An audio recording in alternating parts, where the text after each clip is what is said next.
'cause tonight you give me the crown. Hey, I'm just prepared with a dream. Now with ice in my veins, I keep the blood. A reason to remember my name. Casey Klinger getting it done at NCAA Indoor National Championships. Jeremy Jordan alongside Dave McCann. Casey Klinger in studio. He's been on the show a bunch of times. Congratulations, man, at NCAA Indoor National Championships. Yeah, thank you. It's awesome. Okay, so second in the 5K, fourth in the 3K. Those are on back-to-back days, by the way. No rest for the weary. What was it like to take second and fourth, and were you happy with those finishes? Yeah, I was happy with the finish. I mean, this was my first indoor national championship, so going in, I was a little bit nervous, but I knew I was prepared, and it was super nice to place where I thought I could. So. Now, you came over to the studio. It's pouring rain outside, so I'm going to ask you a question. What do you enjoy more, indoor or outdoor? On a day like today, probably indoor. And what's the difference?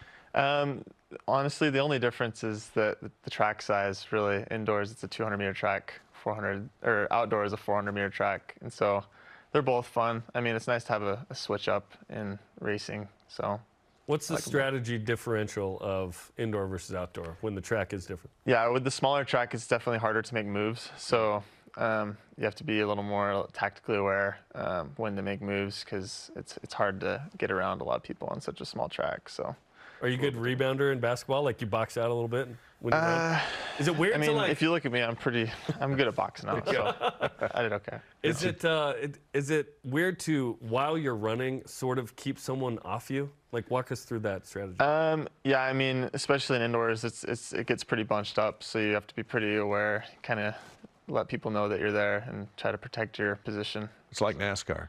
Yeah. You exactly. You just kind of move over a little bit, and they go, oh, okay, his fender's here. Just go slightly left the whole time? Is that what you said? Left turns.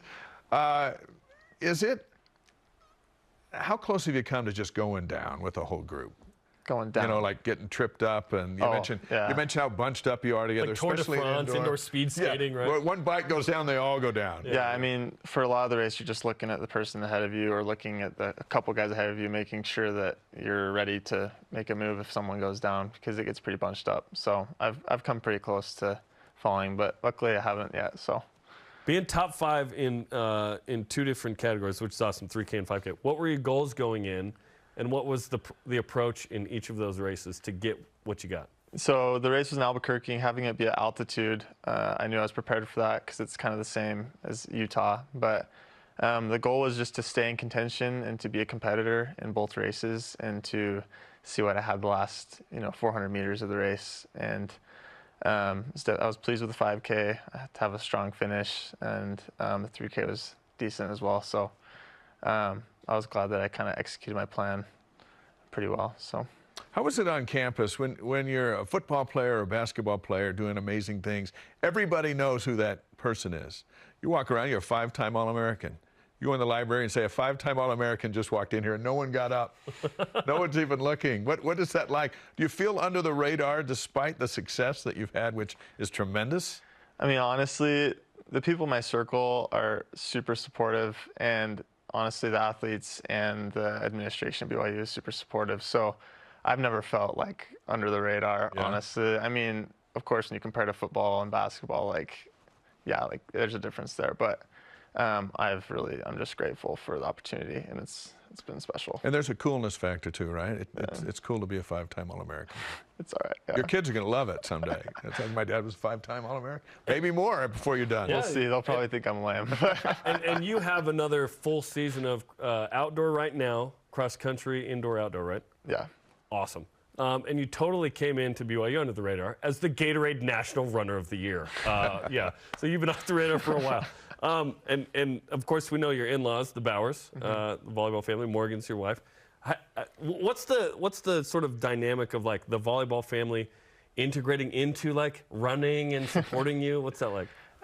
They've been awesome. They're so supportive. They've traveled to multiple of a bunch of my races, and so they understand sports and being in like the competition. There's a little bit of a learning curve, and for me it was for volleyball, like just kind of getting to know the game. But they've been great. It's been super fun to be a part of that with them. So. But by the way, your kids will think you're really cool, and then they will think you're lame, and then they'll come back to thinking you're really cool. So you have all that ahead. And that's with no athleticism. Exactly. That's just based on existence. But a great future ahead. What do you look for with the outdoor season and then your final year at BYU? What do you, outside of a national champion, what's the goal? Well, right. I mean, there's only one spot up from second, so I'm hoping to focus on that national championship in outdoors. And then after that, I got another year, so I just want to take it race by race and just do the best I can, and then go from there. Yeah. I drove down to Arizona and back last week, and I couldn't help but think about Flagstaff, although I didn't go through. Tried to avoid snow. I was thinking about NAU and that rivalry. Is there an indoor thing with them too, or is it just cross country? There's always a thing. I mean, we're always racing each other. They always have really good track guys too. Yeah. So, yeah, when there's an NAU guy in the race, you kind of know, and you look at him, know. he looks at you. Yeah. It's like, all right, let's go. Okay, yeah, it's on. Yeah. What is it like to have an Ed Eyestone, your access to a runner like that? It's special. I'm super grateful for him. He's been with me every step of the way in college, and he's been a great coach. He helps push me, and I think I kind of help push him a little bit too on stuff. But it's been good, and yeah, I'm excited for this last little bit with him because he's really been a great coach for me. How do you push him? How do you push an Olympian? Just in workouts, sometimes I want to do more, and we kind of have to find a balance of what's the right amount. And so I think we kind of, just kind of push each other in different ways, and it's good. So like after 10 miles, you want to go 12. And it's like, we're staying at 10. This is one of my favorite questions we always get asked, Dave. How many miles are you logging a week? And does it vary by season? Right now, my high is 90 miles a week. So 90 miles a week. Yeah, and so it kind of builds up year by year. So this year has been about 90 miles a week. So what's the average per day you're doing? Average, I mean, it varies, but I can't remember what 90 is. 15, 16? Something like that? I think it's 16. Do you have like a certain route? Because if you live in Provo, you're familiar with the cross-country team running around. The men and the women. Oh, yeah. Sometimes all over the Timpview, sometimes Provo, right? Who chooses where you're going and what the route is and who kind of leads? It's different every day. I mean, we try to not have designated leaders who choose the run. It's just kind of whatever people are feeling like running. We run out to the canyon a lot. Are you looking for hills? Are you looking for hills when you're out there? Sometimes. We got plenty up on the bench. We'll run on the Shoreline Trail up in the Provo Canyon and stuff. So. Ever see any cougars up there? Not yet. Luckily. If you do, just keep running. Yeah. 16 miles a day. Did I hear you right? If I did the math right. Wow. It's around there. So. Jared Ward talked about this a couple years ago, where a couple of former BYU guys obviously have transitioned into marathons. How much of a leap is that to a marathon? Because certainly 26 is crazy, but it's 10 more than you're doing. 10 doesn't feel like a lot, but certainly that's a lot, right? Well, I mean, so Ed Eyestone is like a marathoner, right? He's a legendary marathoner, and a lot of the training he implements into our cross country and track is kind of marathon style workouts, just a little modified. So it's still kind of a jump. 26.2 is quite a long race. So, but I think a lot of guys who have transitioned into the marathon have done pretty well, just because our training is based around a lot of marathon style. Have you run a marathon? No. No. Do you want to one day? Oh yeah. Yeah. Yeah, but not yet. Not yet. I had a buddy who literally did not train and just went and ran one time, and I was like, I applaud your mental strength, but also you're crazy. What are you doing? He couldn't walk for days. Crazy. I bet. Your degree is in business?